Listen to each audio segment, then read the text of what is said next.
একজন রাজনৈতিক নেতা হিসেবে আপনার পিছনে যদি পাবলিকই না থাকে তো আপনি কিসের রাজনৈতিক নেতা, কিসের রাজনৈতিক কর্মী? আপনার পিছনে যদি পাবলিকই না থাকে, ও আর নাম সর্বস্ব নেতা আপনি হবে, তো লাভ আছে কোনো ওরকম হয়ে? ওরকম হয়তো কোনো লাভ নেই। আমাদের একজন রাজনৈতিক কর্মী হিসাবে আমাদের সবচেয়ে বড় সার্থকতা কি? যখন এই যে আপনি ঘর থেকে যখন বের হন, আপনি ঘর থেকে বের হয়ে ধরেন আপনার নাম হচ্ছে গিয়ে হিরণ কুমার। তো হিরণ কুমার কি আপনি একা শুধু? হিরণ কুমার কি আরো শত শত হাজার হাজার হিরণ কুমার নাই? কিন্তু খেয়াল করে দেখেন তো, হিরণ কুমার হিসেবে আপনি যখন বের হন, মানুষের সম্মান বা সালাম আপনি যেটা পান ঘর থেকে দিনে বের হওয়ার পরে, আপনার মতো অন্য হিরণ কুমার যারা আছে তারা কি পাচ্ছে সেটা? তাদেরকে হয়তো কেউ চেনেই না। কিন্তু আপনি কেন পাচ্ছেন?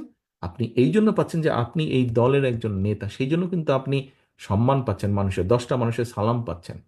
এখন ভাই, এখন ভাই কথাটা হচ্ছে যে 10টা মানুষ কেন সালাম দিচ্ছে? 10টা মানুষ সালাম দিচ্ছে যে আপনি বিপদে আপদে হোক বা তার ভবিষ্যৎ নিয়ে আপনি কাজ করেন, চিন্তা করেন। কিন্তু আপনি যদি এমন কিছু করেন যেটা তাকে আঘাত করবে, দুঃখ দিবে, আপনার পেছন থেকে সরে যাবে, আপনার পিছনে এখন আপনি সালাম পান, আপনি বের হলে মিছিল করলে সে এসে মিছিলে হয়তো অংশগ্রহণ করে, হয় মধ্যে থেকে বা পিছনে থেকে একজন সমর্থক হিসাবে। কিন্তু আপনি যদি এমন কোনো কাজ করেন যেটাতে সে আঘাতপ্রাপ্ত হবে, সে কি আপনার পেছনে থাকবে? সে কি পাবলিকটা আপনার পিছনে থাকবে? সে যদি না থাকে তো আপনি কিসের নেতা? আপনি কিসের নেতা? এবং এখন কিন্তু মানুষ অনেক সচেতন। এবং সহকর্মী বৃন্দ, আপনাদেরকে আমি একটি কথা বলি, এটা ব্যক্তিগতভাবে নিবেন না। কথাটি হচ্ছে, দেখুন, আহ, মানুষ আমাদের উপর আস্থা রাখতে চাইছে, আমাদের উপরে অর্থাৎ বাংলাদেশ জাতীয়তাবাদের উপরে।